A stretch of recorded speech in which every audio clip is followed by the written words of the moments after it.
If you live here, you already know that this place feels different. And if you're new, you've probably felt it, but you couldn't quite put your finger on why. The Black Hills are layered. What we see today is just the surface. There are stories underneath our roads, our buildings, our trails, and stories that shaped this place long before most of us ever got here. Today's guest is someone who spends a lot of time digging into those layers. Levi is the voice behind History Below the Pines, a project that brings forgotten, overlooked, and sometimes uncomfortable Black Hills history back into the light. This conversation isn't about textbook history, it's about the stories you don't always hear, the ones passed down quietly, and the ones that make you see familiar places in a completely different way. We talk about how History Below the Pines started, why local history matters more than ever, and the legends and lore of the hills, and some stories that still give Levi the chills. This one flows, so settle in and let's get into it. Today we are here with Levi Kessler with History Below the Pines. So, to get started here, can you tell everyone who you are and what History Below the Pines is really all about? Yeah, my name is Levi Kessler. Born and raised Aberdeen, South Dakota. Came out to the Black Hills for college in 2016. I fell in love with the area. It's beautiful out here. I love it. Um, I did my 4 years of college, and I think I told my parents I majored in college and minored in history, but more like I minored in history or majored in history and minored in college. Um, so from a young age, I fell in love with Black Hills history. I was given a book called Black Hills Ghost Towns by Watson Parker when I was younger. Okay. Um, and I was infatuated. And I say, what little boy isn't infatuated with ghost towns, abandoned mines, lost gold, and all the other fun stories that goes along with it, right? Like, it's every little kid's dream, right? We all grew up playing, the cowboy game. And I just started studying it. My dad went out here for college, and he was talking about when he was out here for college, looking at all the abandoned mines and going to some of the old mills that were still standing, and even some of the ghost towns that were still um, standing and intact. And he said, but that was 79, 80, somewhere in there, and most of that's probably gone by now. And as I grew up and I had access to the internet, I found out the magical application that is Google Earth and how much I love Google Earth. It is one of the biggest components, but that's beside the point. And I started Googling these places, and I find out that a lot of these places are on private land. So thus is where History Below the Pines is born, and it's an ongoing historical research project that is always going to be in continuation. It's never going to be finished. There's ongoing history in the Black Hills. You don't just get to a stopping point. So I feel like project is the wrong word for it. Um, but how the name went about, and I'll come back to the goal of the project, but how the name came about is a few years ago, around 2020, somewhere in there. I was hiking with some friends, and we got access to a privately owned abandoned mine. And we hiked down into this mine that was like 4 miles of hiking downhill. That was fun to think about once we got downhill, realizing that our vehicle was uphill. But that's all part of the journey and adventure. As we're sitting down in this old abandoned mine that we had permission to be in, my buddy was like, "You should start like a YouTube channel or do something like that." And I was like, "Yeah, maybe. I don't know. Um, at the time, I think I had Adventure 605, which was just outdoor adventure Facebook page based on adventures in the Black Hills National Forest, so Yeah. public lands. But it was hard to intermix public and private, Right. and also find a way to monetize, because public lands there's more. You have to do some paperwork and you have to follow some rules there. Also, like private lands, putting it out there to the public, how they know what is public versus what's private. Right. Didn't want to open the door to trespassing. Right. Um, but as I looked up and he was talking to me and telling me how I should start this project, I looked up and all I could see, which was the roots of a pine tree, a ponderosa pine, which is a little haunting because it means like, the foundation or the top of that, the roof of that mine is very thin at that point, Right. right? But Anyway, thus was born History Below the Pines because we were in this abandoned mine, which is history, and we were below the pines. And I thought that's perfect. And I said it out loud, and I was like, History Below the Pines. It goes, there it is. And really, that's how the name of the project was born. What is the goal? What do we do? What is History Below the Pines?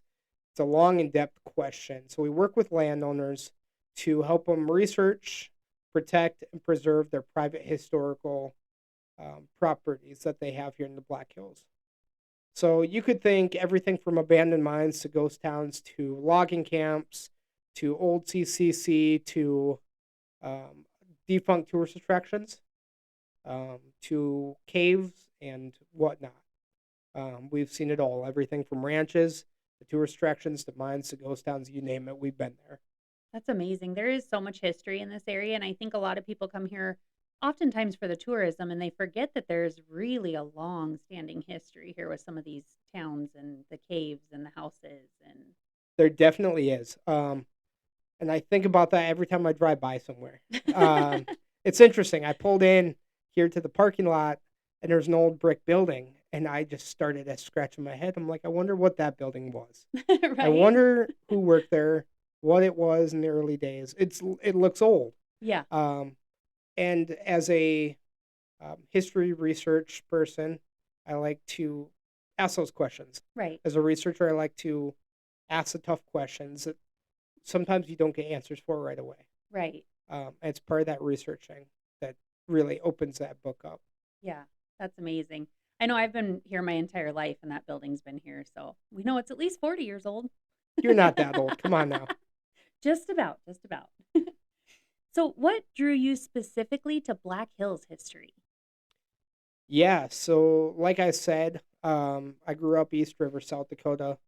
For you, those of you who don't know Aberdeen, you can stand in the field and you can watch your dog run away for about 10 miles straight and see the sunset from every direction.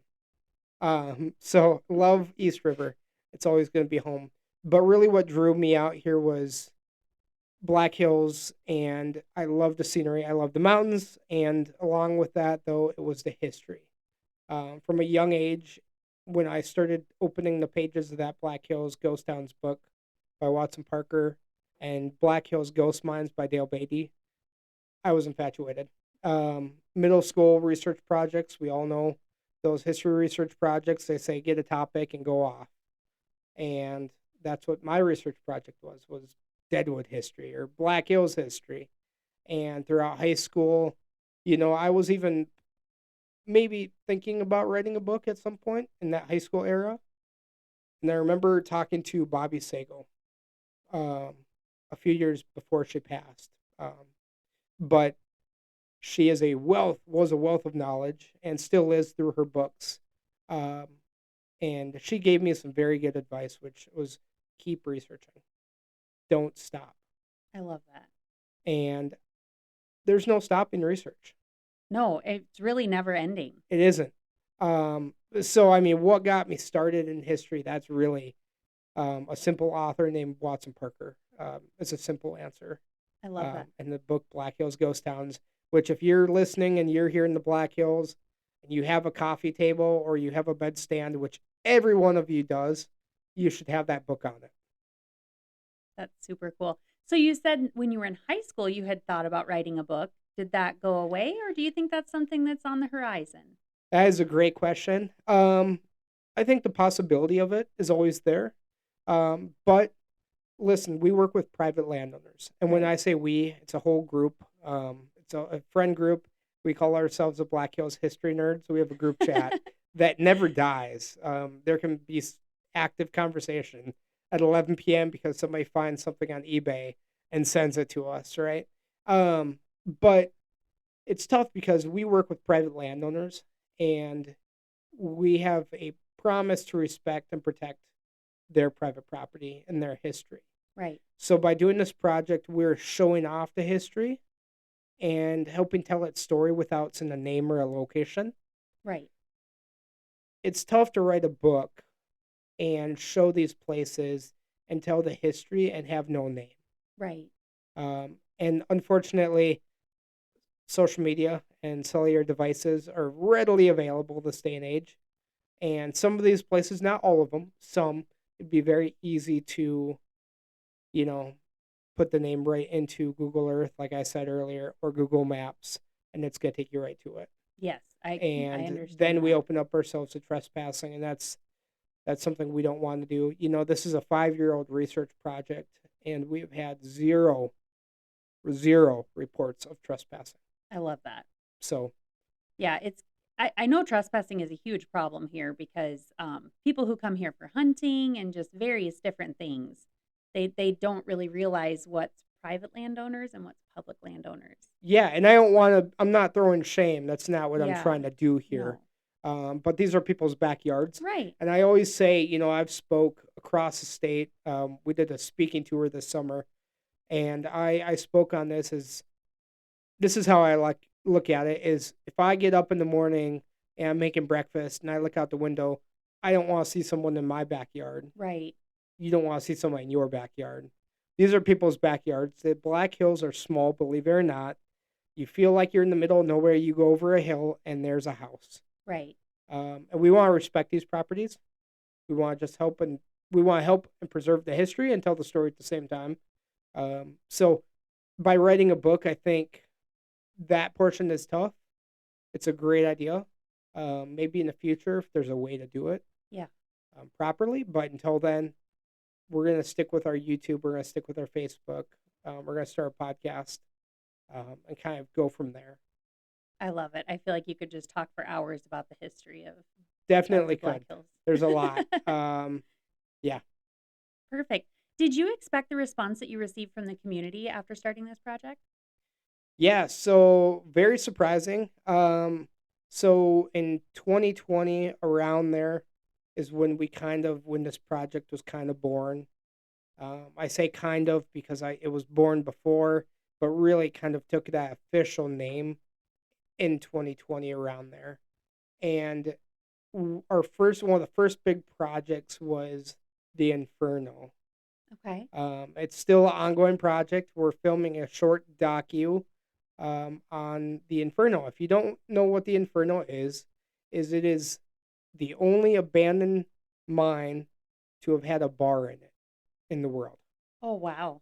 It's at right here in the Black Hills, up by Terry Peak, and that was a class favorite. Everyone loved the Inferno. You talk to anyone who was, here in the '60s, '70s, '80s, you remember the Inferno, this old bar that sat below the ground, and had cold beer and good sandwiches. That was really what they had on their postcards was cold beer and good sandwiches. But that was our first big project, and we shared that, and it just hit the wall running. I mean, after that, our Facebook page blew up, and our social media started blowing up, and we started getting contacted by all these various landowners, and you name it.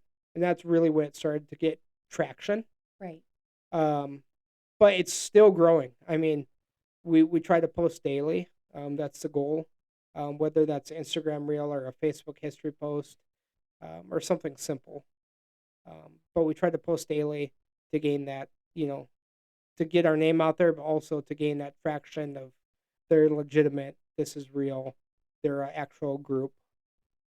But yeah, when I first started this project, I didn't think much of it. I didn't think it would really, fully gain the traction that it has in such a fast paced time. Um, but then again, I've been wrong before. It's still social media. We still have the haters out there. We still Of have the course. people who comment and say, this is a dumb idea. I'm like, great, thanks for commenting. Please comment again and make sure you share it. Hey, even those trolls will help boost you in the algorithm. So Exactly. Exactly. silver lining, I guess. There we go. So what surprised you the most once you started researching and sharing the stories? Yeah, I think that's a great question. Researching took a different term and to different meaning, I should say, when I started putting stuff out there. Because you open up this, information about a certain abandoned mine, and then you look at who worked there. What were they mining? How long were they mining? Who were the miners? Where were they from? And you're just opening up this whole history book of information on one location. Right. You can go to Ancestry and you could find out more information about the miners. Then you can go find a grave and online and you can go find out where they're buried. And then you can track down who their family was, how they got to the Black Hills, and so on and so on. And I think that's really what surprised me was how much research goes into the smallest topic Right. or even the smallest place. Like a hole in the ground near Rochford, South Dakota, has about 40 pages of history with it. Yeah. I know I love going into historic old homes. I tell my clients this all the time. I'm like, gosh, I really wish these walls could talk and tell us the stories of everything that's happened in this home because I just think it's so cool. I'm the same way. We just posted about the Branch House in Deadwood, South Dakota the other night. And I've driven by the Branch House. I've been in there hundreds of times. If you don't know where the Branch House is, it's off of Sherman Street in Deadwood, off of Lee Street there. And I didn't realize what they used it for. It was cold storage. Really? Yeah, for government issued meat in the 1880s, 1900s. That's crazy. See, I never knew that either. Yeah. And then after it was that, it turned out to be um, a Chinese restaurant.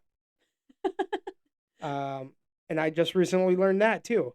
Vastly different. And yeah, but it's just kind of one of those things that, you never stop realizing the history of a building or a foundation or a structure.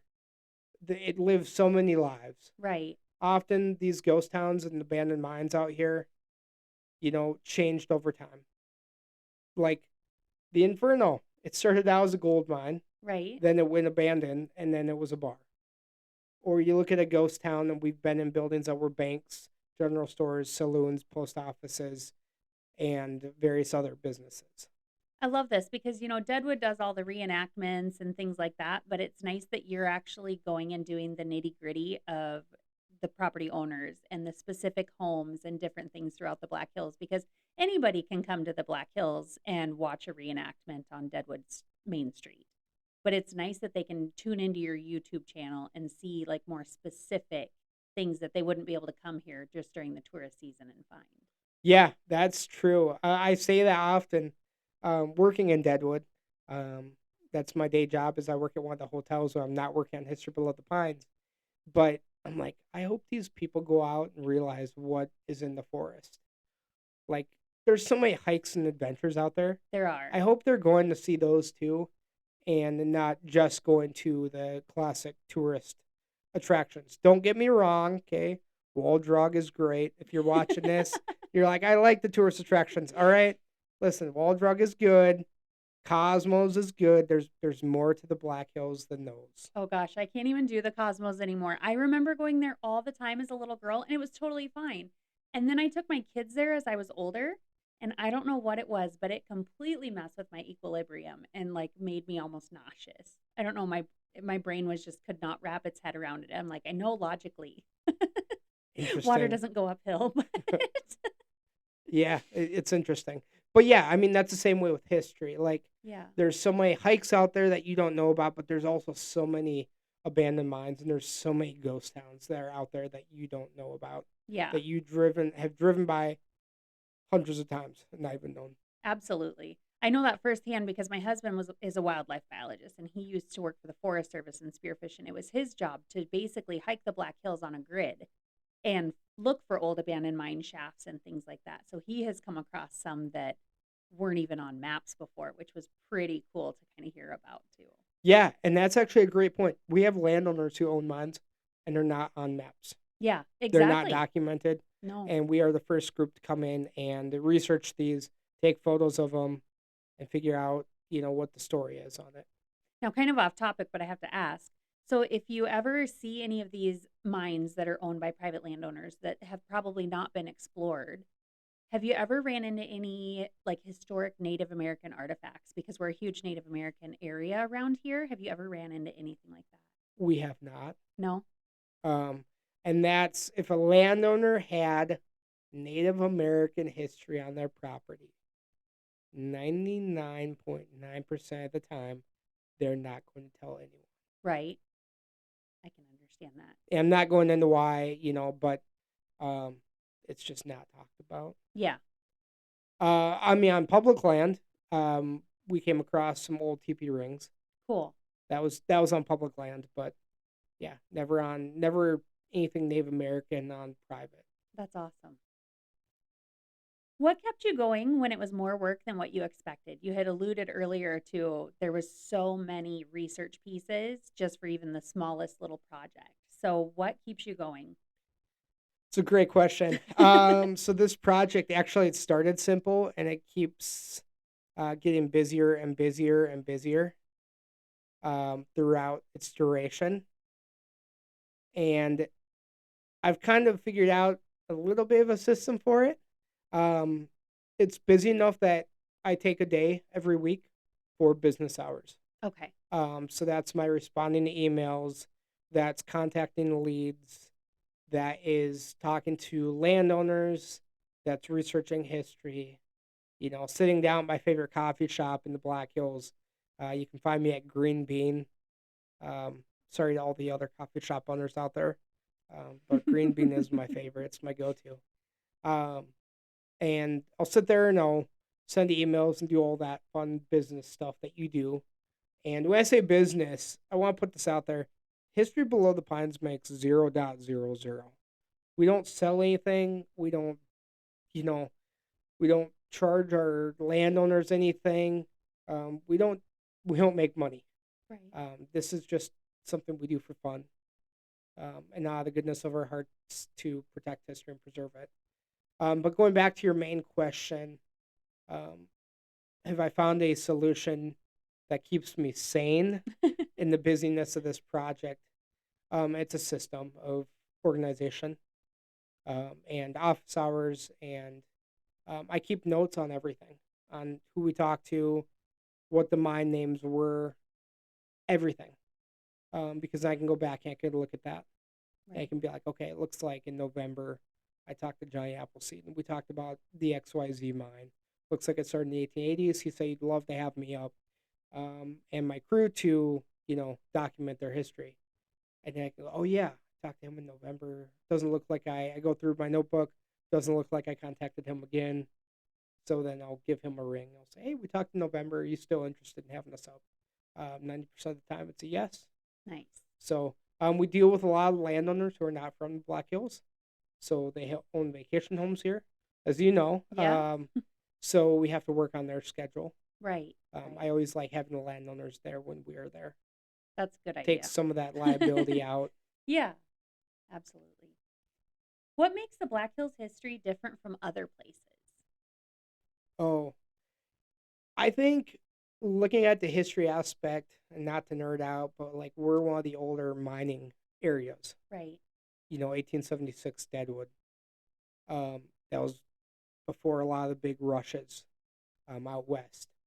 And there's older mines out here, older ghost towns out here, and that's actually why there's not a lot left.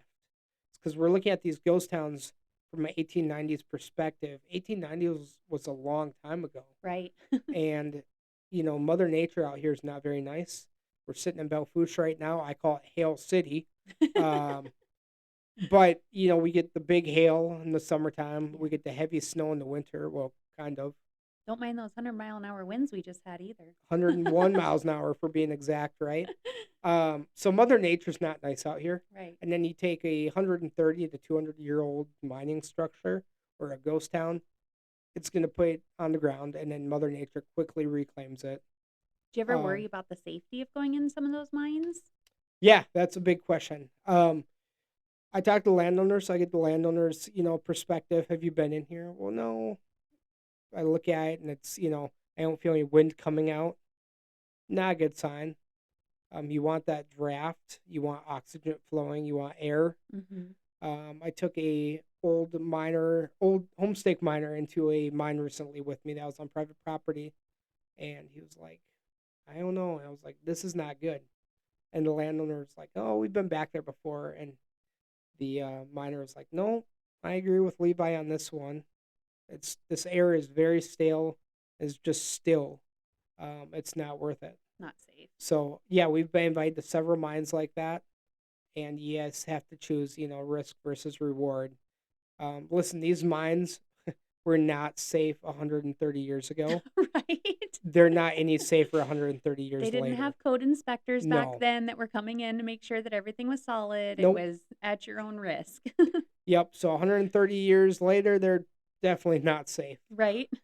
So we've had our fair share where we just say no to Yeah, going into them. I can understand that. But yeah, going back to your question though, I think the Black Hills is different from other areas and other regions because of that vast history that is old, Right. a lot older than a lot of other places. And just we have a different region. Um, the Black Hills is an old mountain range that is eroded down over the years, and it's settled and it's more hills now. Hmm. And it's, I would say, a little bit more friendly than the Rocky Mountains Right. when it comes to the steepness and stuff like that. So that plays into a factor. There's more valleys, there's more ghost towns, stuff like that. And we are now quickly advancing, and people are moving to the Black Hills at a very significant rate, as you know. Oh, yes. Um, and in other areas, it feels like they're about 10 years ahead of us. Right. So I think there's still the portion of history that's still out there because they haven't moved in so fast. Yeah. Um, so, I mean, just a conglomerate group of items that makes the Black Hills very, different Yeah. than other areas. You can go into Wyoming, it's going to be different. You could look at Nevada. That's a great example. There's a lot of ghost towns out there that are still standing. Right.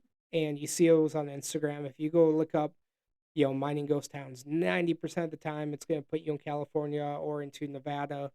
And you're going to be like, history below the pines. Where's, the buildings that look like this in the Black Hills? And again, we come back Mother Nature Yeah. and moisture. And a lot of these mines are also wet and flooded. So those old supports are, Rotted. rotting and they can gas off, and that can cause toxins and gases. And that's a whole nother, book of danger there. But that's really what causes these buildings to go away is Mother Nature quickly Right. reclaims them. So we're different there. History erodes faster out here than it does in other places. I didn't even think about it that way, but you're absolutely right. So why do you think so many people live here without even realizing how deep the history actually runs?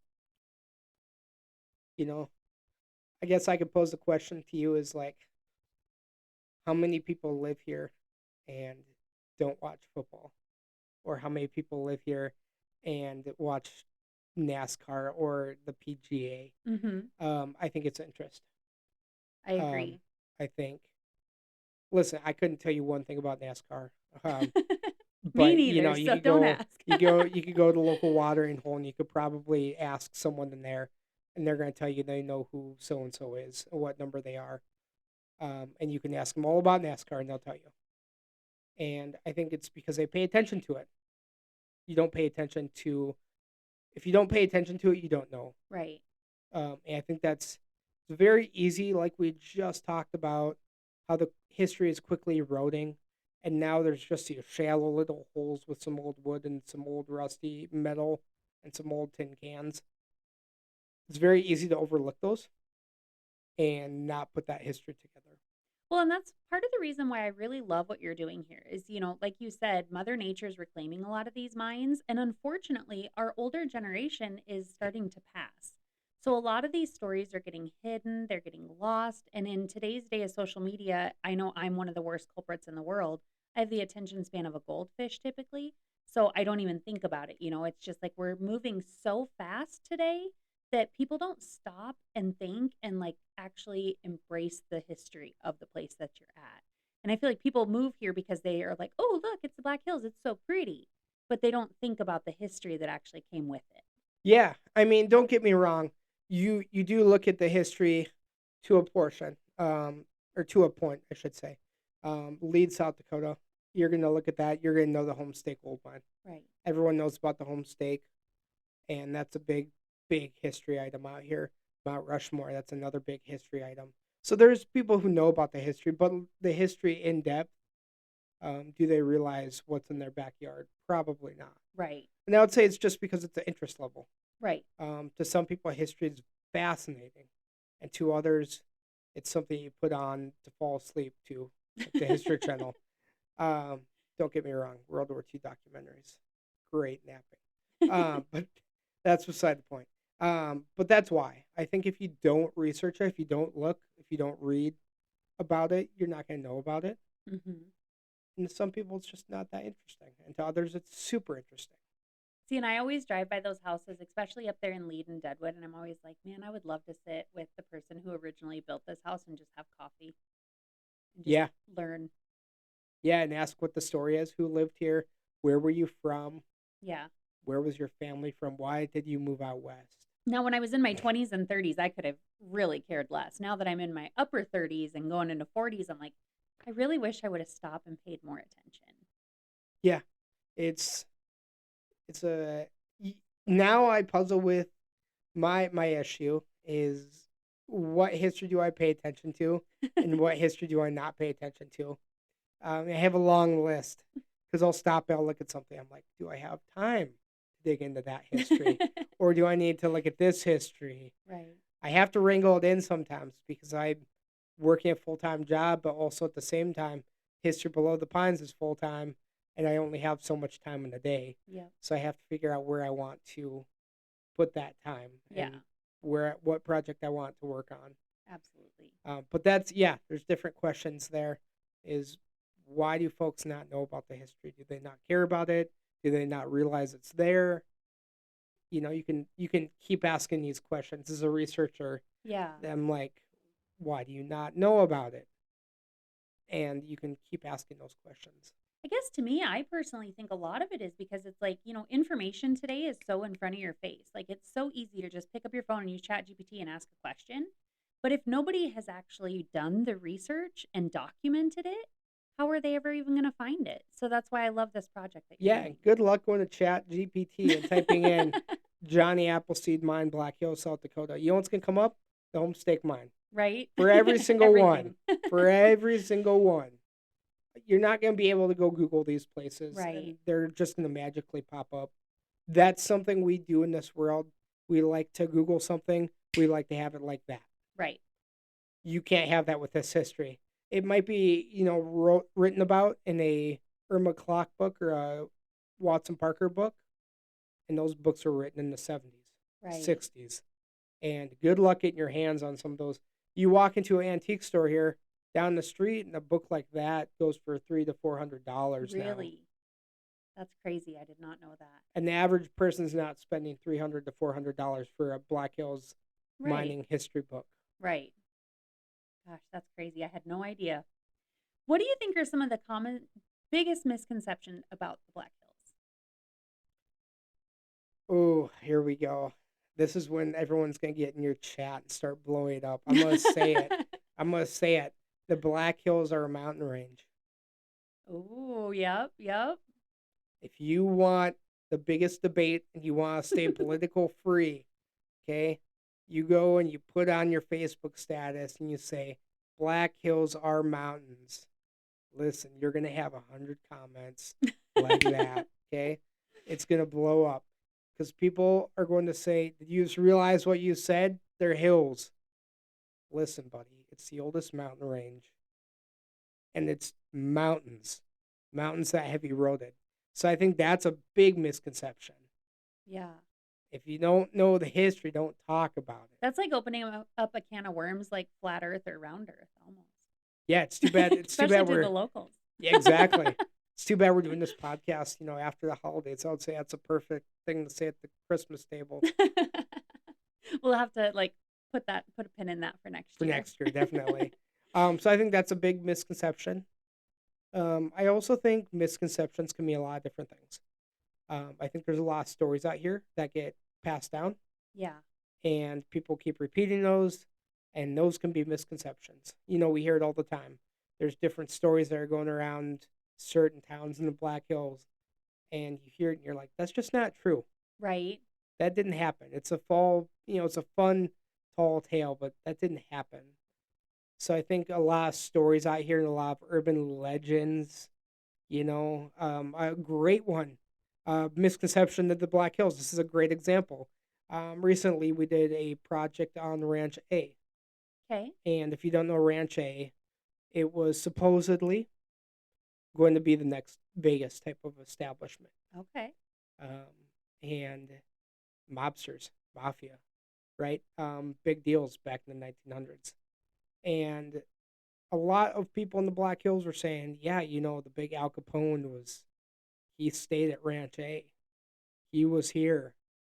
And it's a fun thought. It is. Al Capone, is in every gangster movie of the 1920s. He's interesting. But we did some research on it and um, did some documentation and looked through some old articles that were in newspapers and whatnot.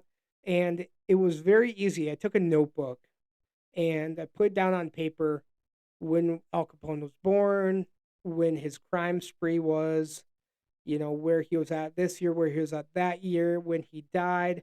And then he was friends with the man who built Ranch A.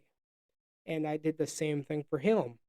And then I put when Ranch A opened, when Ranch A closed, and I put them side by side because I was like, this is going to tell me. It's kind of like a math equation. Right. If you write it out, it's easier than doing it in your head. And I realized that when, Al Capone went to prison, that's when Ranch A was kind of a thing. So there's no So way. there was no way. And then there was 2 years where Ranch A was still owned by Al Capone's friend and slash business partner. And there's some question marks there that I put down on the piece of paper because I'm like 2 years. Al Capone could have gotten out of prison at that time, but it turns out he had the brain span of like a 7-year-old when he got out of prison. It was mush. It was Really? from a disease. And he didn't do any traveling or, he was basically done with life after he got out of prison. He died a few years later. Gotcha. I But didn't there's know that. no way on God's green earth that he could have been at Ranch A. Huh. That's interesting. And we put that out, and Ranch A even commented, and they were like, "Can we share this?" And we said, "Sure." And right away, I was a little bit worried. I was like, "I hope I didn't upset anyone there." And it wasn't like they were. It wasn't like they were telling Right. people that he came there. But it was a fun story, and I still talk to people to this day, and they're like, "Yeah, Al Capone was in the Black Hills." I'm like, he wasn't, but it's fun. So I think that's another misconception. It's another tall tale, urban legend. Right. Um, to connect with that, Al Capone's brother was in the Black Hills. Okay. Okay, and he was also kind of a mobster for a little bit, but then he kind of turned himself around and he became law enforcement, and he was actually Secret Service for when President Coolidge Oh, was at the funny. summer White House. So yes, there was a Capone here. It wasn't Al. Gotcha. See? Learn something new every So day. yeah, exactly. But to answer your question, and to wrap that question up, there's a lot of different stories out here. And I Right. think that's that's a big misconception is you have to be careful because these stories get passed down. And if we keep telling our future kids and our future generations that this happened, that so and so was here, they're going to write in a book. They're not going to fact check Right. eventually, right? They're going to use Chat GPT to edit their future book. Which won't have Yeah. fact checking. Nope. Because there's nothing to fact check. If Exactly. we haven't uploaded a lot of these old books that were Exactly. So I written. think, yeah, misconceptions out here need to be corrected. Yeah. Yeah, I could go on and on, but like I said, the biggest one is the Black Hills or mountains. I love it. So, what types of stories tend to surprise people the most? Is it more the ghost towns? Is it more the history? I think it's just person by person. Yeah. And I make sure, we do a great job on our social media. And I like to run stuff by everyone in the group chat and talk with all the members of the crew to make sure this makes sense. So we like putting out different stories and different facts of history. So I think there's little things that surprise people. We try to put a span of information out there, ranging from Rapid City to Hot Springs to Hill City to Keystone to Belfouche to, you name it, I love it. Spearfish. So I think, like the example that I had earlier of the branch house, I think that really surprised a few individuals. They had no idea that there was a Chinese restaurant in there. Right? So that was kind of fun. But it's the same thing with the mines. We post photos of these mines and of, box work underground and supports and mining cars, and people are like, we had no idea. So I think that's really what surprises people, is that this history is still readily available, sitting underground, Yeah. that it's out there, that they've driven by it hundreds of times, and they'll be off by 50 yards on the nearest highway Right. and have no idea it's even there. I tell people the same about mountain lions too. I'm like, you've probably walked by 100 in your life. You just don't know For every square mile you are it. in the Black Hills, you have two mountain lions watching you. Right? Yep. And that's a fresh topic. You've seen the Yeah. news in Colorado. That's a little. Yeah, but I think that really surprises people. We try to put out different topics of history, Nice. even Deadwood history, which we are very careful with, Right. because, Deadwood history um, is great. They do a great job. Rose, if you're watching this, we love working with you. Rose has been a great help at Deadwood history, Good. but we don't like to step on feet. Right. So we like to find stuff that's off the beaten path and talk about it. Yeah. We like to talk about the old tourist attractions. That always hooks people. Like, they get really engaged with the old memories. Yeah. It almost opens up like a book of memories in a yearbook for them. I think we talked about there was it was a old tourist attraction where they had dolphins out by Rapid City. Oh, I remember going there when I was a Yeah, kid. Yes, and they had the shows with the little sea lions, and yep, I remember my great grandma taking me there and my parents. yeah. So Marineland. Yep. So we brought up Marineland earlier See, this that just year. lit my Earlier, face up. I yeah, was so excited. exactly. We brought up Marineland last year, and it just blew up. People were like, "I forgot about this. I did This is so too. much fun." Um, and that was really fun to see, all the reactions and the memories, and people comment their stories and photos of them growing up there and going there on family, holidays and stuff like that. Another big one was Flintstones, Yep. That's so sad because actually that just went away not too long ago. I remember, 2015. yeah, I was like, my oldest son is 14 and we took him there, and then we took my middle son, but he was too young to even remember it. The year before it was going to close, because I'm like, this is such a cool memory. I'll be honest though, my kids were like, this is lame, because they're so used to They like don't watch animatronics Flintstones. anymore. And well, and they were just all stagnant statue type things, and the kids were like waiting for it to move. And I'm like, it It's doesn't not move. gonna It's move. just cool. And they're like, oh, I'm like, so sad. This was like my childhood memories. Yeah. See, so this right here, this is fun, because I was able to bring that memory back for you. Yeah. So it's stuff like that I think surprises people. Yeah. And we They, don't want those memories to die. And honestly, we're just in such a busy world today that it's so easy for us just to forget about that. And like those were some of my favorite childhood memories.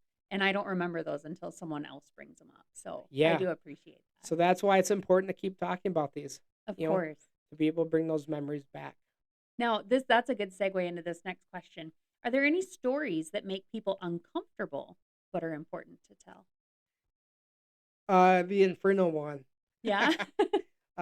So I've had hundreds of people contact us. We put out our email, saying, "Hey, can you email us if you have a good story?" Because we wanted to do a few interviews for this documentary. Yeah. We have a great crew who's helping on the project. We actually have two filmers. One of them works on the Magnolia Network, and another one is working on the TV show for Sturgis. So it's what they do as a day job, is they are working with TV cameras, and they know their stuff, and they've spent their free time with us. That's cool. We don't pay them anything. They do it all for free out of the goodness of their hearts. But we'll have interviewees come up when it works for them, and they'll start asking them questions. And this past summer we did an interview at the Inferno. We asked a gentleman what one of his favorite memories was, and he starts talking. He goes, maybe I shouldn't say that, and he just stopped. And we're like, if we turn the camera off, will you tell us the rest of the story? Like, we won't record it, but now we have to know. Because I don't know. I don't know if my wife would like that. But, it's fun stories like that, it doesn't make people uncomfortable. I think there's always a topic of political, and we try to stay away from that. We acknowledge that, the history of the Black Hills and its, Hmm. you know, early days. We do acknowledge that. But how it became from, Native Americans to mining and other settlers, Right. we try to stay away from, um, just because it can dirty the water there. Right. Again, acknowledging that the Native Americans were here. Right. But so I think that conversation, Yeah. regardless of who you talk to, can sometimes stir the waters and make them uncomfortable. Yeah. However, whichever side you look at it from. But I wouldn't say that other topics of our project really chase people away. Yeah. Um, if anything, they talk about their parents working at the homestake and how they didn't get to see their dad or their mom or whoever. Um, but no, I mean, I wouldn't say there's not a lot on that question. Yeah. Interesting. So, how much Black Hills history do you think has been lost or overlooked? How many hours do we have? I would say a lot. A lot, yeah. That's kind of what I was thinking because I was even born and raised here, and there's so many things that you've brought up just since we've been discussing this that I'm like, I didn't know what Inferno was. I didn't know what that was. I mean, I know what the Homestake Gold Yeah. Mine was, but even as a true local, admittedly, I'm not a huge history buff, but I'm starting to appreciate it as I get older. It's important. Yeah, I think that a lot of the Black Hills history is overlooked. I do too. There's a lot out there. There's buildings that you drive by, like you've said before, that makes you want to scratch your head. That had to do with Seth Bullock. Yeah. Belfouche, great Mm-hmm. example, right? Seth Bullock. And if you don't know who Seth Bullock is, he's the sheriff of Deadwood. And you're probably sitting here and you're watching this video or listening to the podcast, and you're like, "Yeah, I watch HBO series Deadwood." It's not Not the accurate. same. Good show, not accurate, not the same. But Seth Bullock was the first sheriff of Deadwood, and he helped really build Belfouche up and line Yeah. the streets of Belfouche. Um, but there's buildings here in Bell that you're like, yeah, that had to do with Seth Bullock. Yeah. Um, but there's other historical areas that people drive by that they never realize it was a spot of a old CCC camp in the 1900s, or this was a ghost town that's not even there anymore. Right. There's a great example that outside of Rapid City, you drive by, there used to be a whole mining town there that's no longer there. Okay. And people drive by it hundreds of times Yeah. and never realize there was a town there. I know even like my husband, when he'll take us up on these really random spots to go hiking, and we'll come across this just old building, and it's like, I wonder what this was at one point in time. But Yeah, and it's really fun. History Below the Pines has a large collection of rare Black Hills history books. They're old, they're really hard to get your hands on these days. And it's really fun to see these areas and then go back to the book.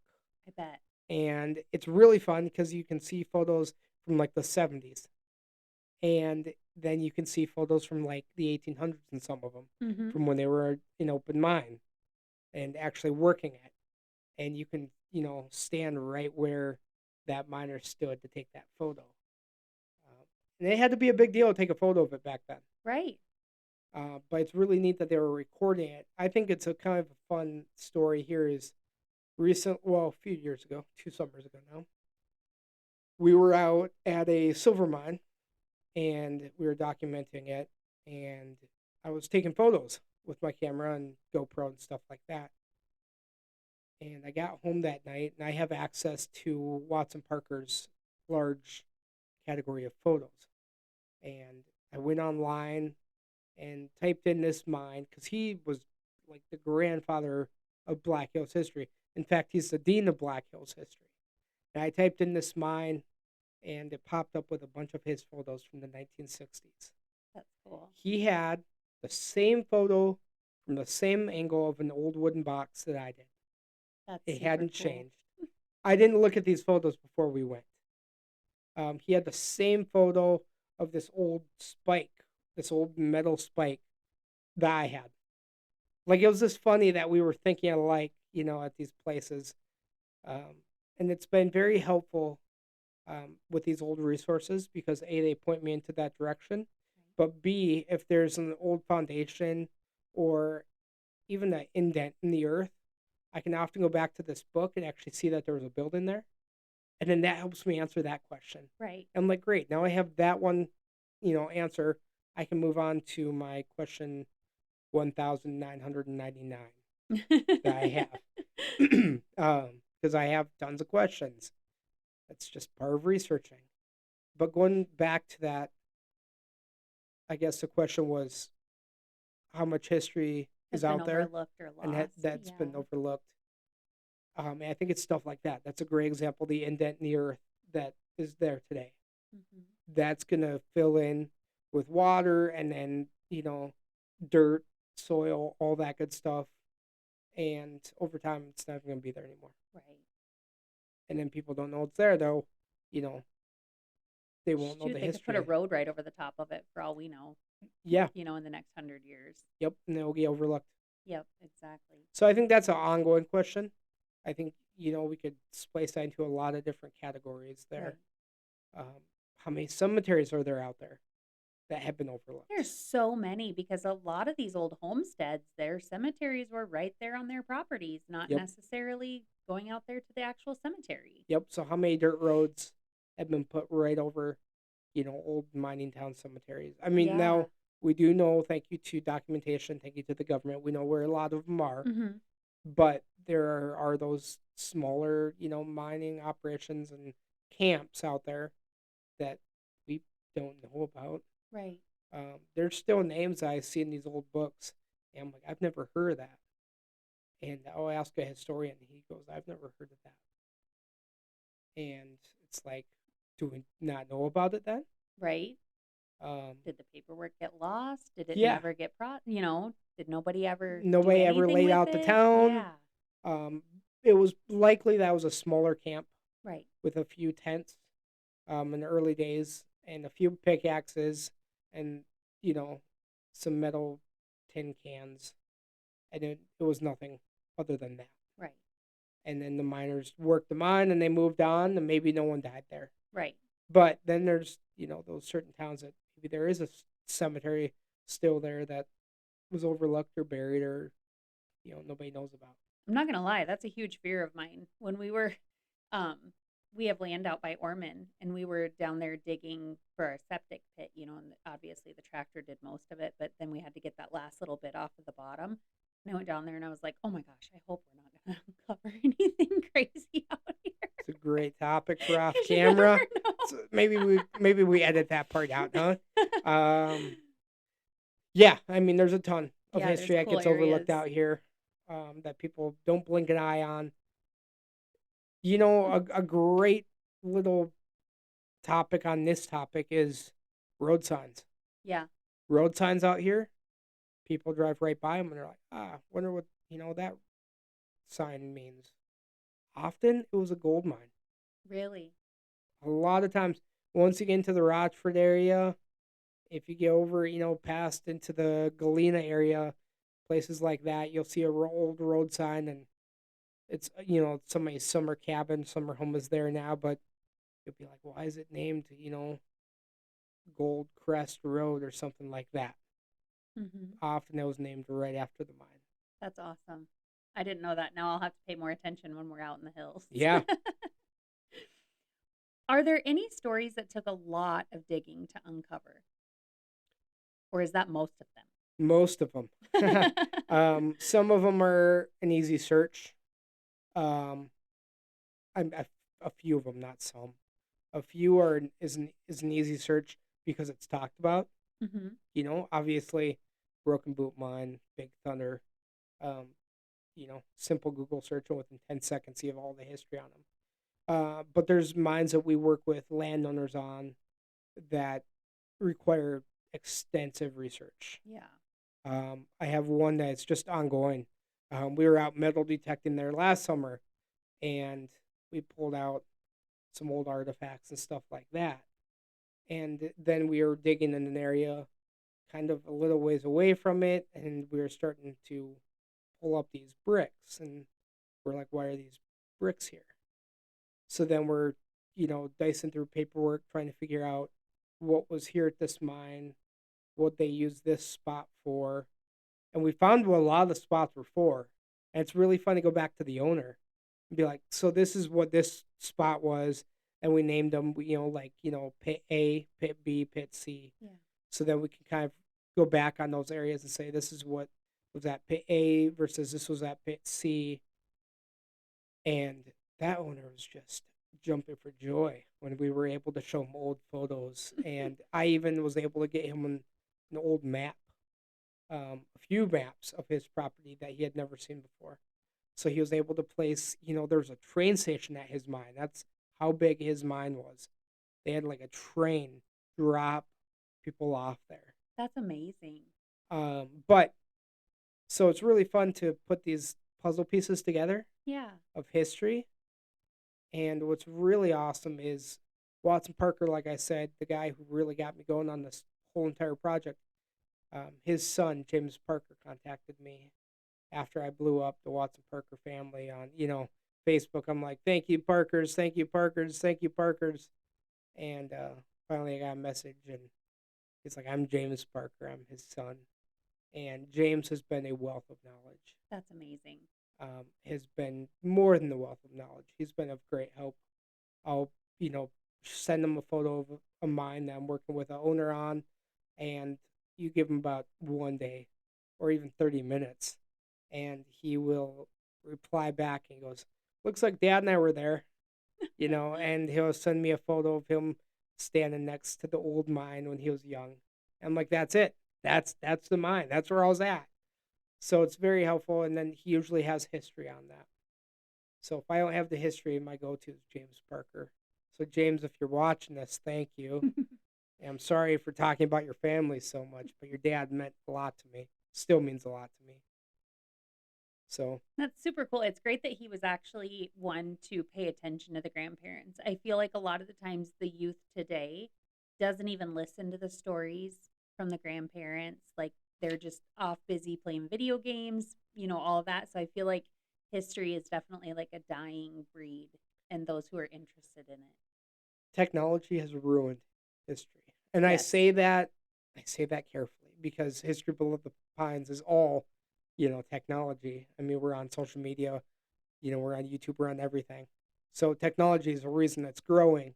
But for the younger generation, technology has ruined the idea of history because they're glued to their screens. Yeah. But what we're trying to do on Instagram is put out more videos Right. because Right. people like the videos. Maybe that younger generation likes the videos. And maybe it'll intrigue one of these younger kids to get involved in history projects versus playing Minecraft. Exactly. Hey, there's nothing wrong with a little bit of Minecraft, No, though. not at all. The kids yearn. The I kids say that yearn for because the my kids mines. play it. But yeah, I think this history is dying at a very fast rate. I know we're Yeah, getting away from that main question, but it's important, it is. that we keep telling the history. I agree. What is a story that you wish more locals knew? The Inferno one is kind of cool. That is. Um, I was interested to hear I that. think that's a very intriguing story. I mean, listen, so we went to the Inferno for the first time, I would say 3 years ago, somewhere in there, four. Um, and I don't usually put names or locations out there on social media, but I was intrigued and I had to. And I knew I had an audience, and I can use that as a tool. Hmm. Um, and 99% of the time, somebody's friend or somebody's grandparent or somebody's family member owns this piece of history, Right. and the likelihood of them contacting us is very low, but the likelihood of them contacting us after we, you know, put their property up online, which we don't do. We did it once for the Inferno, and they'll reply like that. That's what happened with the Inferno. Um, put it out there. I want to say there was 600 or 700 comments in the span of 2 hours. I remember that day, that morning we were there, and then that afternoon I went snow skiing, and I got back to my truck, and my phone was just dinging. And I even noticed Terry Peak even shared it. They're That's like, "Do you awesome. remember the Inferno?" And I thought that was super fun. And a lot of people were like, "What's the Inferno?" And then there was the few that were like, "Oh, I know the Inferno. Spent many years there. More than drinking more than I probably should have." So that's kind of fun. I wish more Right. people knew about the Inferno and the history of that. I mean, they drive by it. We don't talk about names or locations, but this owner is okay with it. It actually still says on Google Earth, it says Inferno. It says temporarily closed. Now he's not Open. opening it, no, Yeah. okay, but it says temporarily closed, But which is obviously, he kind of wants people to know fun. about it. Otherwise, he wouldn't have it on Google. Exactly, Yeah. yeah. And people drive by that every time they go skiing, and they never realize it. Now, why does it have a gate on it? You can thank me. The owner had to gate it after it blew up on social media. But hey, it keeps the bears and the mountain lions out, okay? Right? So there we go. But the Inferno has quite the history. When we approached the owner a few years ago, we knew nothing about the Inferno. Nothing. We knew that was a bar, Hmm. and that was about it. I remember walking in, and that initial wind hits you with that cold draft. It's that 43 some degree temp in there year round, and it was chilly, but warmer than outside because it was winter. Right. And we walked in, and first thing that caught my eye was the old pool table still sitting in there. Really? Yeah. And then an old tapestry was still hanging on the wall, That's so cool. and this big, beautiful, italic um, wording that was written on the wall. It was very beautifully done. And to keep this podcast family friendly, we'll say it was a bunch of big words, but it meant screw disco music. They didn't allow any disco music in the Inferno to be played. So it was this long and drawn out quote from some professor who was dissing on disco, probably because his ex wife liked it. But it's kind of fun. And I wish more people could have felt that initial reaction that I felt. And I'm lucky to do what I do with History Below the Pines because it's so rewarding Right. to be able to walk into these places that time is just stopped at. Yeah. I mean, it's living museums. Um, in the Inferno, we kept exploring it. It goes on. There's a whole drift, and when I say drift, for those who don't know mining terms, it's a tunnel. It's like a tunnel. Okay. It's a horizontal tunnel that goes into the earth. And when the Inferno was open, they had a door on that, and those are the old workings when it used to be mined. And the door was no longer there, and the owner was like, "Yeah, you guys can go as far as you want in." And at one point, we were belly crawling, which was not the smartest idea. If you have to belly crawl in an abandoned mine, In hindsight. you probably shouldn't be in there, period. But we were intrigued, and my buddy Ethan and I were so far back there. And we got back there, and there was old mining car track, and the ceiling opened up. It wasn't a stope, it was just a bigger drift. And the Hmm. stope is a big room in the rock. But this was just a tunnel that was a larger tunnel you could stand up in. Standing is a friendly term. I'm 5'4". Thank you to my grandpa. But yeah, so we got into this tunnel, and there was old mining car track. And that's rare to see out here Hmm. because if you know the history of World War II, they needed everything they could get. Right. And back during the war efforts, they pulled all the track and all the carts and all the metal they could and all the iron they could to make parts for planes, grenades, guns, you name it, Yeah. for war efforts. This wasn't pulled. So that was kind of neat to see. Now, mind you, it was, in the belly crawl stance all the way back there and about half a football field, you know, into the earth. So there's probably a reason it wasn't pulled out. Right. That would be the reason. But it was really neat because I'm sitting next to this track. I'm taking all these cool photos that you can actually see on our Facebook page. But I'm taking these photos and I look down and there's an old Coca-Cola box. Or sorry, not a box, an old Coca-Cola can. And it puzzled me because I'm like, I wonder how that got back here. Because it was old. Mm-hmm. It wasn't a new Coke can. Could it have gotten back there when the mine was open as a bar? Yeah, I mean, somebody could have gone back there. You don't want to know what they did back there. Probably not. But I picked it up and I was studying it, and I noticed it said Yugoslavia. Oh, okay. I thought that was really interesting. And I'd never seen a can that says Yugoslavia before. It's not on the daily that you pick up an old can that says that. And Right. we've seen hundreds. And I did some research and dug in on who the owners of, the original Inferno was. Mm-hmm. And it turns out he was a young lad from Yugoslavia. That's crazy. So I guess the story goes is that he brought some luggage and some Coke over because he didn't know if America had Coke. That's so cool. So it's kind of fun to think that was one of the Cokes he brought over from Yugoslavia. And it's awesome that it's still there. Yeah, I set it right back down.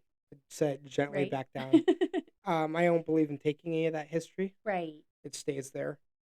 Take pictures, I've had keep the memories. exactly. We've had countless landowners try to give us historic items, and I always say thank you. It's really cool. Can I take a photo of it?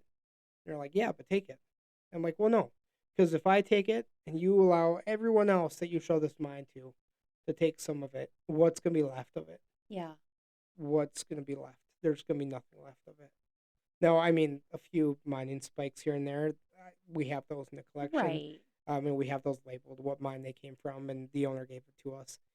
But we try not to, you know, take Yeah, it's anything. almost like the artifacts. And then, what if someone 2 generations down wants to come and do the same thing? Exactly. They want to be able to see that can from Yugoslavia as well. Exactly. I want the history to live on. Yeah. Now that mine probably won't be open in 200 Probably years. not, especially if you had Um, to belly crawl.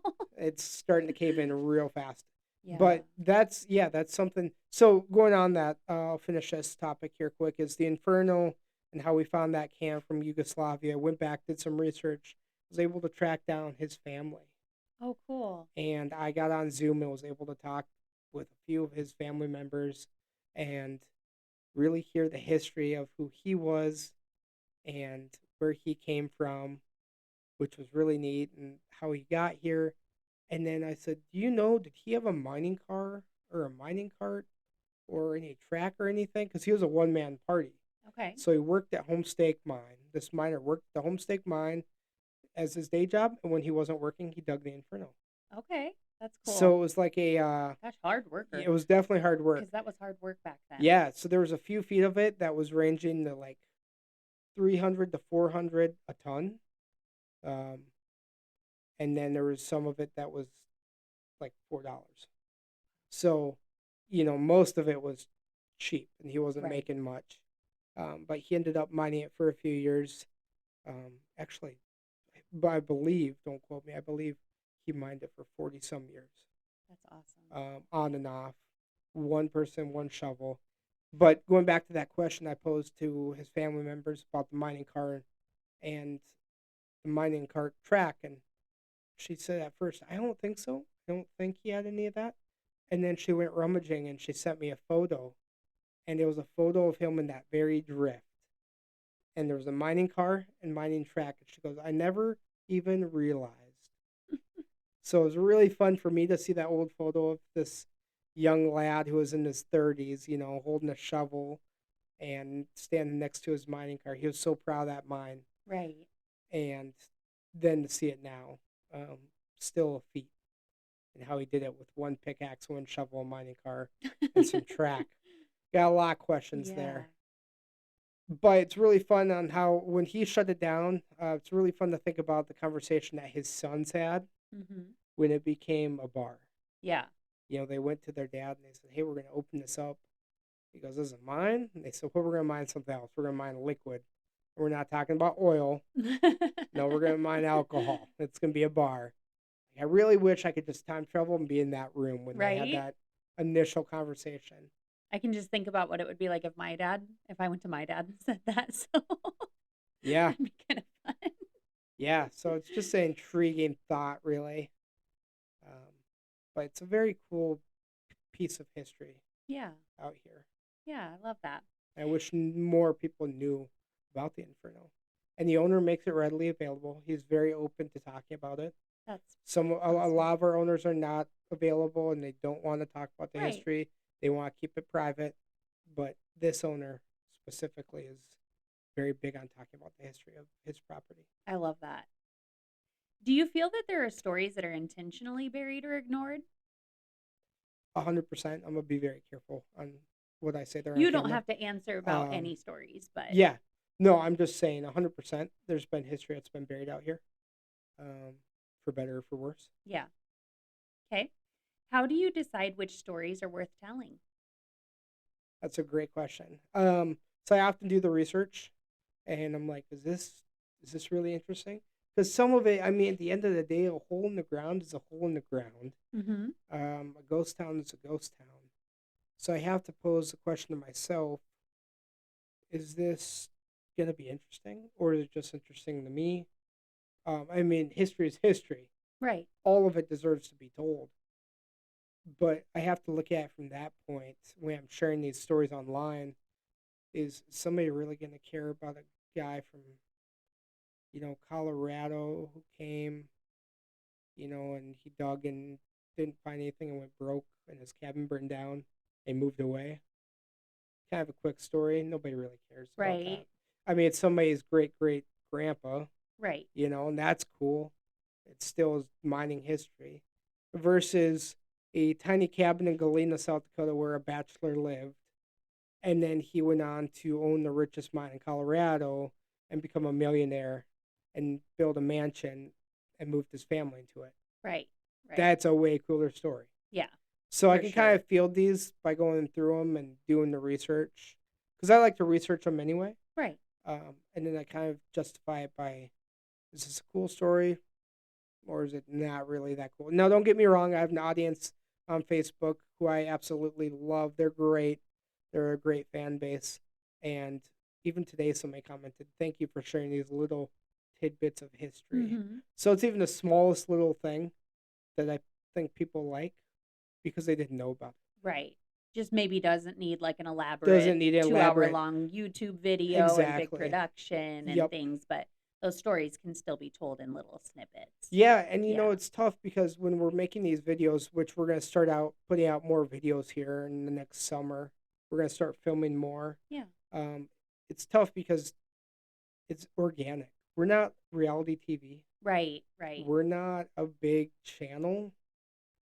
We don't have this big TV crew following us with mics and Right. whatnot. We've had it once. That was kind of fun, but we don't do that on the regular. Right. And we want it to be very organic.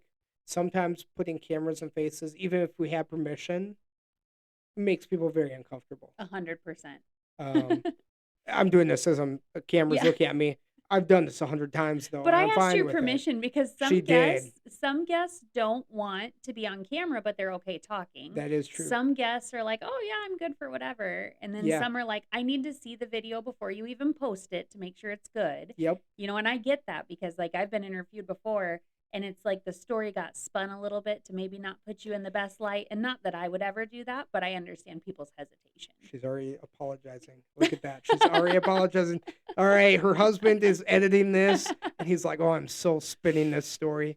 I'm kidding. I'm kidding. He usually just blocks out my sneezes or something. Okay. Well, that's a good thing. Keep a few of those in there. It's organic. I like it. Or sometimes he does make fun of me. I'm not gonna lie. He'll be like, "Oh, she did it again," because we're not allowed to call it a master suite. We have to call it a primary. Oh, And I still have a hard time with that. And sometimes he'll bleep it out and be like, she did it again. I wouldn't argue with the wife. You're going to end up in the garage with a half open beard listening to Creed. I'll let you come tell the history of that when they find him. No comment. Um, but yeah, I think, going back to that question that you were posing about, um, I think there's a lot of history out there. Yeah, that's awesome. I love that you're sharing all of this. So that kind of leads us to the next one. The Black Hills are full of legends and rumors. How much truth is usually behind them when you start actually digging? It's a great question. Like I said earlier, um, the example of Ranch A is a great Yeah, one. Um, and, the crime boss that was Al Capone. I think those stories get twisted, and it's fun to talk about, the lure of it, right. but 90% of the time, it was just lure, and it was not true, and it didn't have anything to do with the history of that spot. I don't know if you remember this when you were a kid, but in school, they had us play what was called the telephone game. Do you remember Yep. that? And I feel like history oftentimes kind of repeats that. It's the telephone game. So this generation said it like this, the next generation said it like this, and then we finally get it down here and it's like that's not even close. I think that's why we do a limited time of year for ghost stories. Yeah. Because lure and ghost stories loses traction and Right. it loses credibility really fast. Yeah. Don't get us wrong, we do some of that in October Yeah, because it's fun to put that content out there. of We course. worked with the old opera house in Lead, the Homestake Opera House. They were great to work with. We helped them out with a project a few years back where we covered a bunch of haunted locations. We got a ton of traction for that. And then we got a ton of comments for like, oh, so you're a reality ghost hunting TV show now. We're like, yep, that's why we're going to draw back now. That's not who we Just in the are. month of October. Just in the month of October. Yep, that's September, October's kind of in Yeah. there. We start going down that hill. But yeah, I think when it comes to that, the Black Hills is full of urban legends. It's full of lure. It's full of stories. They're fun to pass down. Recently, we uncovered one, City of Gold. No, we're not talking about National Treasure or Nicolas Cage. All right, although it's kind of a good movie, but there was a City of Gold here in the Black Hills, and a lot of people are probably scratching their heads right now. They're like, City of Gold, what are you talking about? So there was a tourist attraction in the Black Hills, Okay. and it was the City of Gold. And this guy was farming, early 1900s, somewhere in there. And it was over by Rapid City. And he hit something with a blade while he was digging. And he found a line of what he believed were hand stacked rocks, the Okay. foundation. And this is where the story gets weird, okay? He took one of the rocks that he found to a fortune teller, um, because he thought the fortune teller would be able to tell him if, you know, this was possibly Cibola. And apparently the fortune teller was like, yeah, no, definitely is. Definitely City Gold, definitely the place to come. You own something super historic. He built a giant museum, and they had a big attraction there, and they were talking about making it a Smithsonian, and there was all these studies going on about it. And then two students from the South Dakota School of Mines popped in one day to look at the museum, and they were like, "Yeah, guy, no, this is not a city of gold. These are just rocks that were naturally like placed here. It's not anything to do with Cibola or a city of gold." But it hit the newspapers. I mean, even Chicago and places like New York and DC knew about it. That's And awesome. it turns out it was just a few rocks, and that fortune teller probably skipped out on town Probably. after they found out they were wrong. The museum burned down, and now it's just private property. It's an open field. outside of Rapid City, kind of over by I-90 a little bit. That's cool. And that's one of those things you drive by and not know about. Right. But people talked about it, and they're like, yeah, there's a city of gold here. That happened. No, it was a tourist attraction for nothing. That's you know. funny. But I think there's also lure of, certain gold objects being found in the Black Hills, and certain explorers they think came through the Black Hills, and then people talk about that, and they didn't. Yeah. But it's a lot of lure. It's fun campfire talk. Right. I'll never go wrong with a good ghost story or a good, urban legend of the Black Hills. But at the end of the day, 90% of our project, when we follow that, it turns out that's just urban legend. Yeah. So, kind of on that topic, what is the creepiest story that you've ever covered? Ooh, that is a great one. So we actually had a spooky thing happen, and you're gonna look at us really weird. So we're in the basement of the Homestake Opera House, and we were filming in. If you know the Homestake Opera House, it used to have a pool, and we've had, back to back groups who are paranormal tell us they were down there and had rocks thrown at them and stones and creepy voices and all that.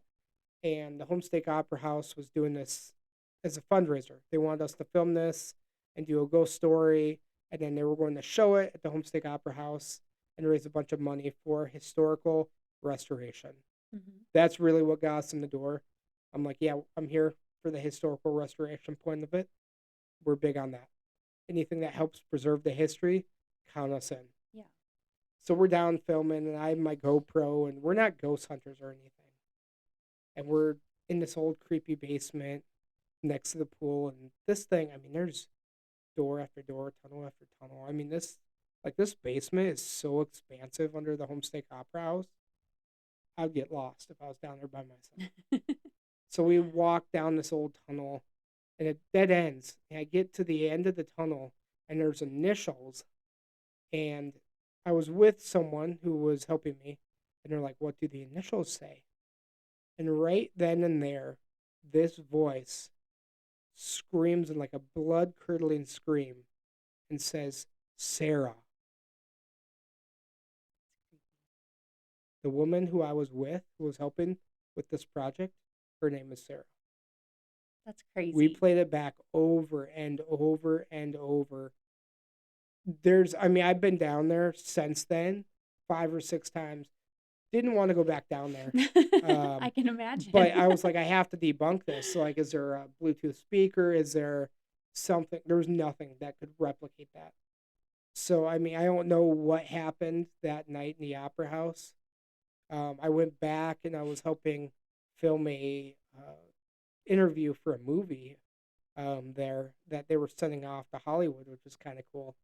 And the gal who I was helping, as I was doing this interview in this dark opera house, we were the only people in there, mm-hmm. mind you. The doors kept on shutting. Like, we could just hear doors in the basement slamming. And there's no one else in this building. And but it's us. not like there's central air that Nope, would be pushing it shut. Like, Yep. That's crazy. Nope. I don't know.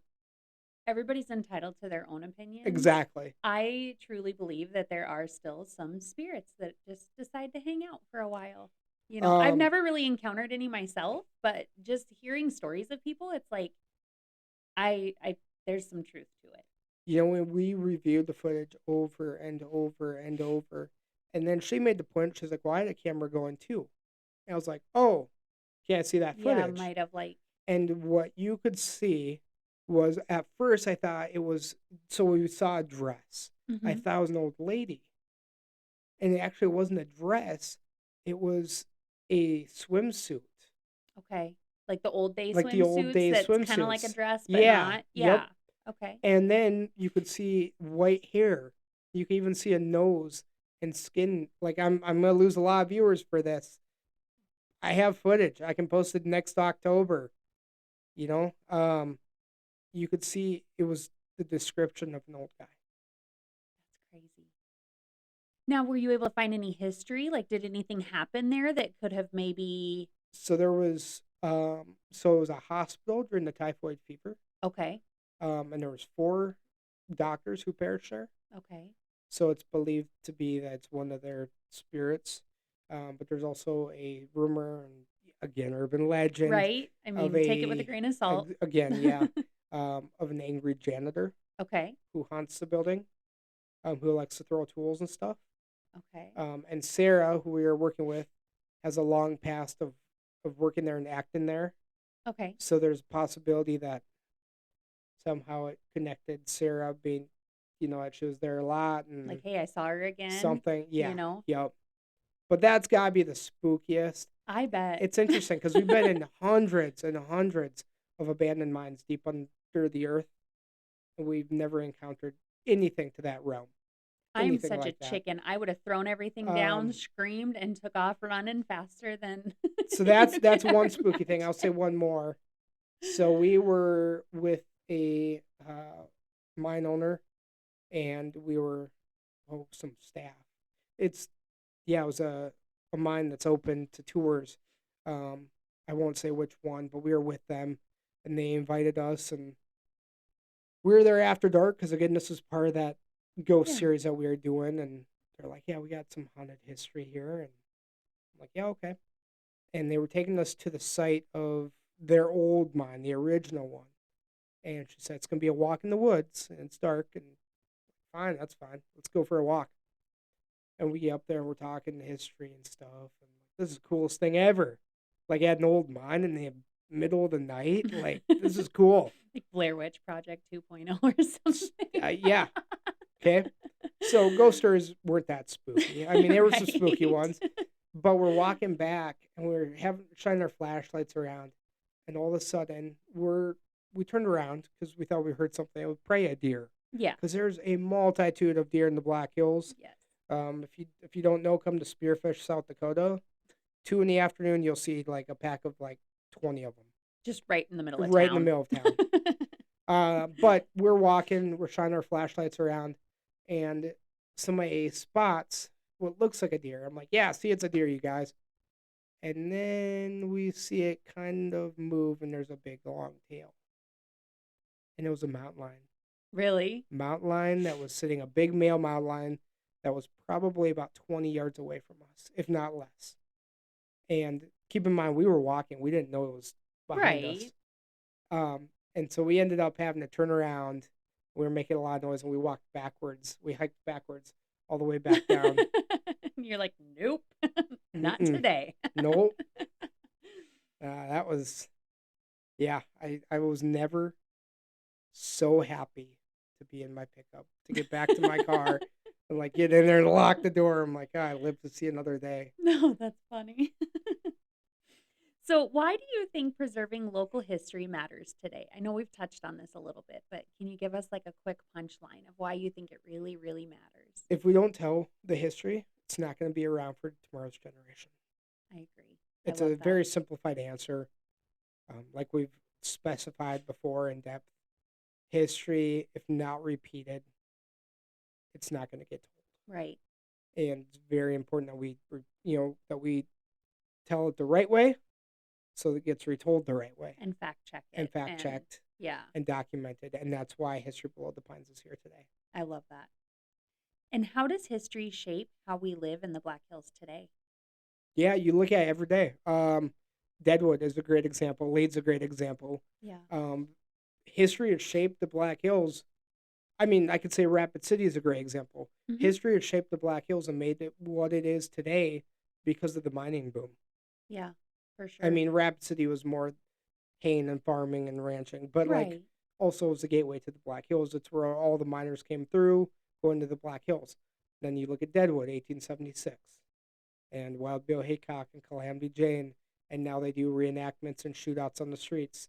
And those are people's jobs to do that. They get paid to do the Yeah. reenactments. And then there's the museums, Deadwood History. They get paid to tell the history. There's the historic buildings that the hotels use that Yeah. the owners get paid for. So, I mean, the economy gets funded in the Black Hills because of history. Exactly. Like we really rely on that here We in this do, yeah. area. I love that. I mean, like we said, you can look at Belle Fourche. Every year you have the big roundup Mhm. that brings in tons and tons of folks, Yeah. and it boosts the economy here in Belle Fourche, and that's history Yeah. and how that started. So I think history has really built Black Hills up to Absolutely. what it is. I agree. You just don't find that in bigger cities like LA. I'm sure there's little You areas here and there, you have to look but at from a research historic perspective. You do have to look at there was a building block for LA, yeah, and for that's sure. it built up from there. Every town has a story. I'm not here to say that this town doesn't have a story or this town does, Right. but we have unique history. I feel like, yeah, it's still a little bit more preserved. And maybe because of like what you touched on earlier, and I say the same thing when I talk to anyone else in the United States. We are about 10 years behind. We So exactly I are. feel like in 10 years, I really hope we don't turn out like some of the bigger cities who are so busy that they've completely forgotten the groundwork. That's a whole nother topic, Yeah, right? Like I'm it not is. I'm not here to that gets political, all right. Do you think learning history changes how people experience this place? Yeah, Do you think they 100%. embrace it a lot more? Yeah, I mean, I see it working in Deadwood, Yeah. and that's really fun. Yeah. I'm like sitting at the front desk, I check somebody in, and I'm like, "Hey, what'd you guys do today?" And because you get to know your customers and Yeah. who are staying at the hotel, and they're like, "Oh, we went up and we saw who, honey?" I'm like, "Is it Wild Bill? Wild Bill Oh, Hickok." fun. Didn't even know he was a thing, and Yeah. it's really fun to hear and see the expressions on their faces. And then they're like, "Yeah, we're gonna keep coming back. There's so much fun stuff here, and history, and museums, and like just fun stuff like that." Yeah. So I think people really embrace the history when they come visit. Yeah. I love that. What do you hope listeners walk away feeling after this episode? My goal of this episode is that the viewers and the listeners may walk away with a greater passion for history, or maybe open the door to learning more about Black Hills history and acknowledging the history of the Black Hills altogether. Maybe a younger person listening to this will want to open up a history book and start researching the Black Hills like when I was young, um, and maybe have a new passion. Who's going to be history below the pines in 60 years or 70 years or 80 years? Yeah. Um, it's going to need a new face. So hopefully, the younger generation starts stepping up and starts to fall in love with history as I did when I was their age. But also, I hope that this opens up a new interest level to folks who didn't know about history below the pines. Well, and hopefully this encourages people too as they're driving through the Black Hills to maybe put that phone down and look at your surroundings. Because like you mentioned, there's many times you're driving right by some of these old historic mines and you don't even see Or it. ghost towns or Yeah. structures or places like Hill City or Rochford. Rochford's a great example. Yeah. A lot of people don't go Rochford. They go, they'll take the other way around and Right. they'll stay on 385 and not see Rochford. Right. And that's a gem. If you've never been to Rochford, go. But it's history like that. I want people to fall in love with the history of the Black Hills. That's why I really hope people gather from this podcast. Yeah. Perfect. Has working on history below the pines changed how you see the Black Hills? 155%. I can't drive anywhere without, not stopping and looking at something. Right. I came here from Deadwood tonight. I was like, maybe I go St. Ange route. And I was like, no, I don't have time. Because I know if I go by St. Ange, I'm going to stop and be like, what's that? What's that? What's that? I don't have time. It's a cool little It's a town cool little too. town. Cool little cattle town. Got to go there Friday or Saturday to the SOB. SOB. And we're not saying son of a, no, we're saying SOB. It's a Saint bar. Ange Bar. There you go. Son of a bad word, as Big and Rich would say, right? But yeah, I think this hopefully people will put their phones down and they'll realize how much history's out here in the Black Hills. Yeah. Look at that old building next time you're in town. Um, if you ask yourself a question, you're like, "What was that?" Maybe research it. Yeah. Ask a coworker, or ask a family member. Likely they know. That's really awesome. What has been the most rewarding part of this entire project for you? I think seeing the interest. Yeah. and having the conversations. At first, you might have just Um, thought you were like just this history buff and nobody else was going to be interested. And then all these other people started like, oh, hey, that's actually really cool. yeah, I think that's a great Yeah. example. This year we did a speaking tour. This past year, it's 2026 now. 2025, we did a speaking tour. And when I say speaking tour, it wasn't one or two, it was like 9 different locations across the state of South Dakota. I mean, you name it, we were there.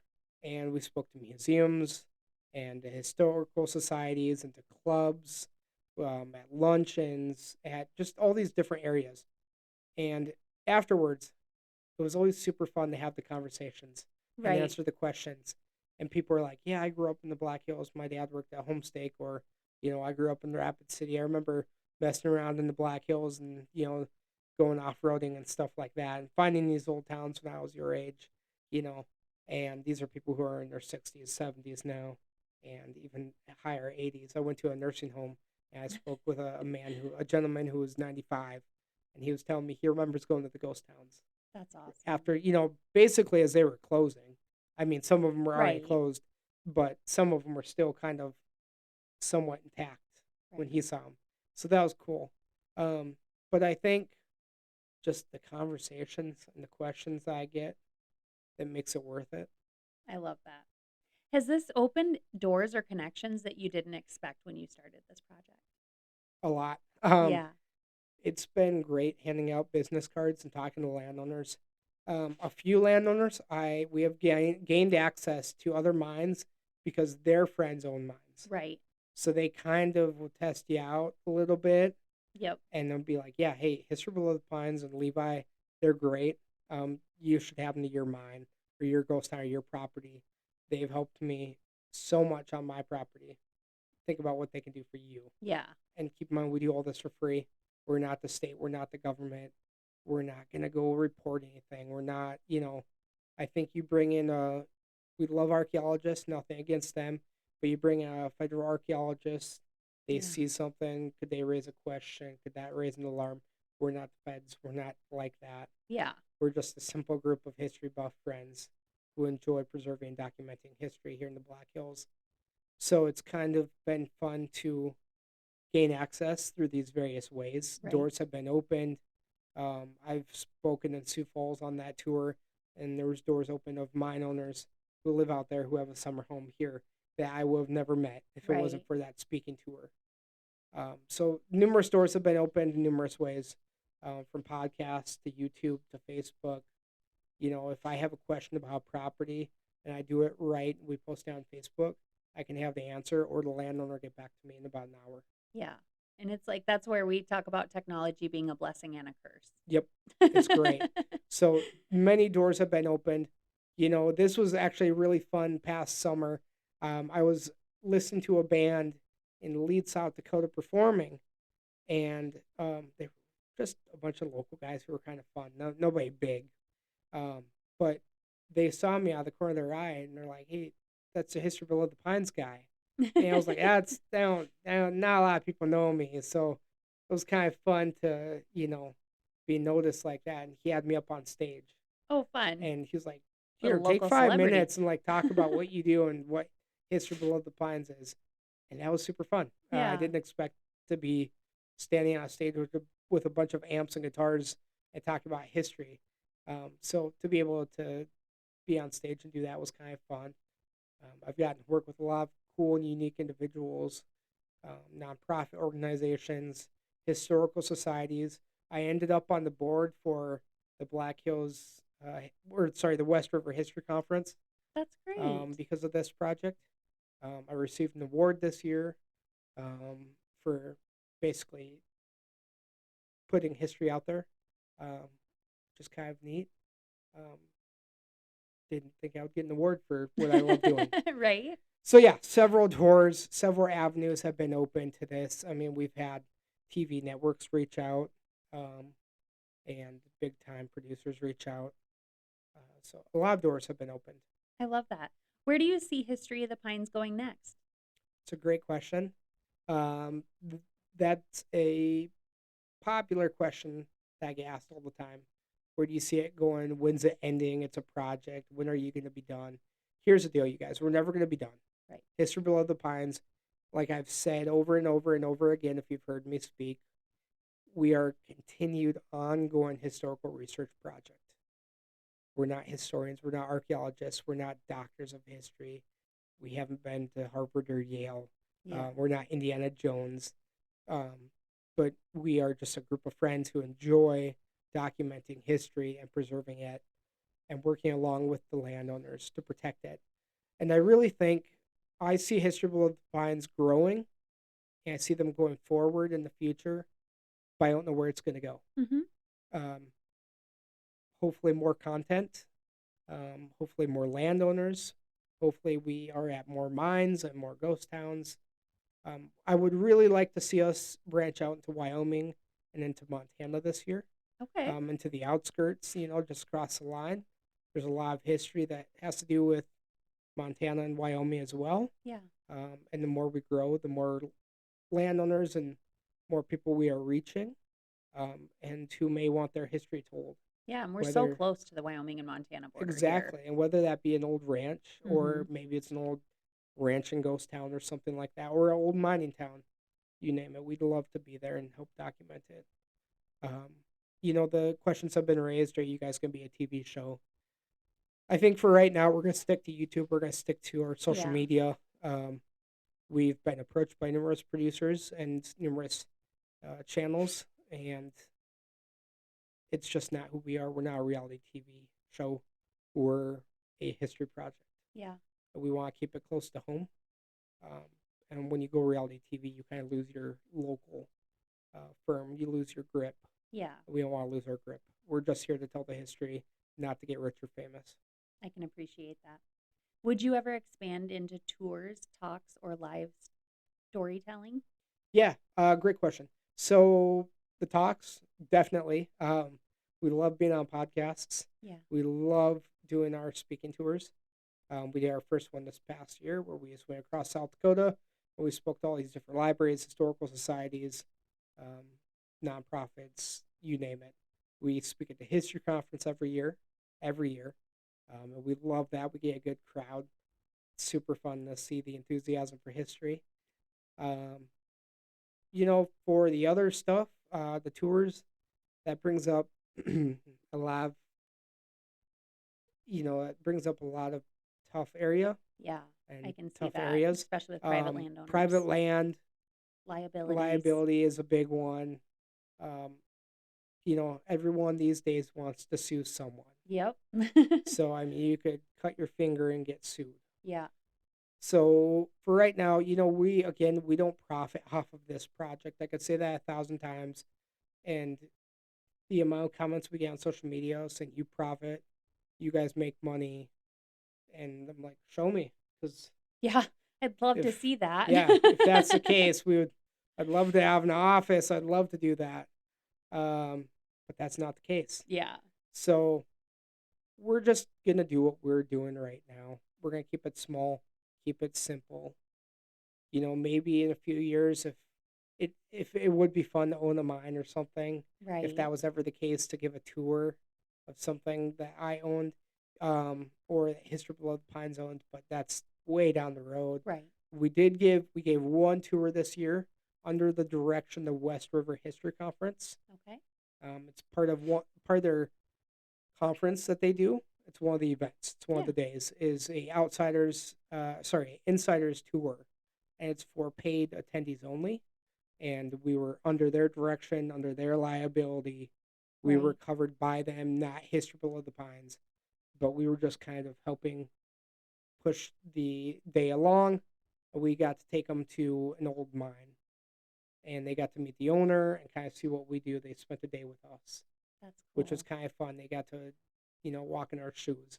So there might be opportunities So out there. So they have to follow a you very, because very small opportunity, if that, probably once a year with the West River History Conference. But other than that, that's it. That's all. Perfect. Okay, so the next session is our rapid fire questions. Oh boy, here we go. All right. These seem to be our guest favorites. Ooh, So. all right, let's do it. Okay, favorite place in the Black Hills? Hallie's, Keystone, Old Hallie's. Okay. Most underrated historical site? The Inferno. One place locals drive past without realizing its history. A lot of places in the Black Hills. Right? I don't think there's a specific. Perfect. I'll take that. Most surprising fact you've learned. That's a tough one. I would have to say that Al Capone was never in the Black Hills. Good one. Favorite research rabbit hole. Oh, don't ask me that question. Anything to do with Black Hills ghost towns. Okay. Coffee or whiskey while researching. Coffee, because it's during the day. Okay. Early morning research or late night deep dives. Late night deep dives for sure. Okay. One story you will never forget. I've heard a lot of them. That's a tough one. I'd have to say the Inferno. Okay. If someone is new to your content, which episode should they start with? Oh, go to our YouTube. Start our YouTube. Our videos are kind of old, and they were done when we didn't have good cameras. But start at the very beginning. Just go. We have not that many videos out there. And then go to our Facebook and start watching our reels on Instagram and Facebook. I love it. One word to describe the Black Hills. Old. Hi, perfect. All right. So where can people find History Below the Pines? Facebook, YouTube, where else? So we are on Facebook. We're on YouTube. We are on TikTok. We're quickly growing our TikTok. We're on Instagram. We're on Threads. We are on X. We're on everything. We are creating a podcast, so that's going to be out here soon. And then we are updating our YouTube. We're going to revamp our YouTube and put out some new videos. So that's super exciting. And then the next goal is a website, a very interactive museum type of website. That's great. I love to see what you guys have in the works. Is there anything else coming up that you want people to know about? We are rolling out the idea of a slice of history. So we are going to be once a month having locals join us at a pizza joint here in the Black Hills. And we are going to have a slice of pizza and talk history. It's going to be super casual. I'm not speaking. We're just going to answer questions and have conversation about Black Hills history and eat some good pizza. I guess we're maybe looking at having our first one here in Spearfish at People's Pizza. It's a new place. Mm-hmm. Yeah, it's the one right there on the corner, isn't it? Yeah, yep. So more to come on that. I love that. Last question of the evening. Is there a story you haven't told yet, but you really want to? A lot of them. Are they coming up on your YouTube channel? They are definitely coming up. All right, perfect. So if people like and subscribe, they'll be notified of new videos that come up. Exactly. Perfect. I like it.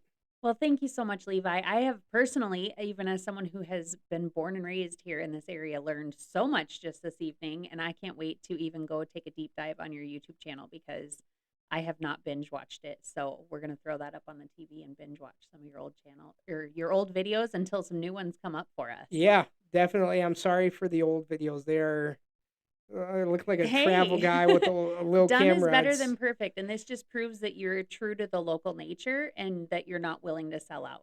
Yeah, nope. So I love that. Not going to sell out. Thank you for having me. It's been awesome. I love what you do, and I can't wait to hear more of your podcast. Awesome. Thanks so much, Levi. Thank you. Levi, thank you so much for sharing these stories and for the work you're doing. I think conversations like this change how people experience the Black Hills. If you're listening and this episode made you look at this place a little different, that's exactly why projects like History Below the Pines matter. If you want to follow along, support the podcast, or go deeper into stories Levi is telling, we'll have all of those links in the show notes so you can find History Below the Pines and keep up with everything he's working on. And as always, if you enjoyed this episode, share it with someone who loves the Black Hills as much as you do. Thanks for spending part of your day with us, Levi. We'll see you on the next Black Hills Insider.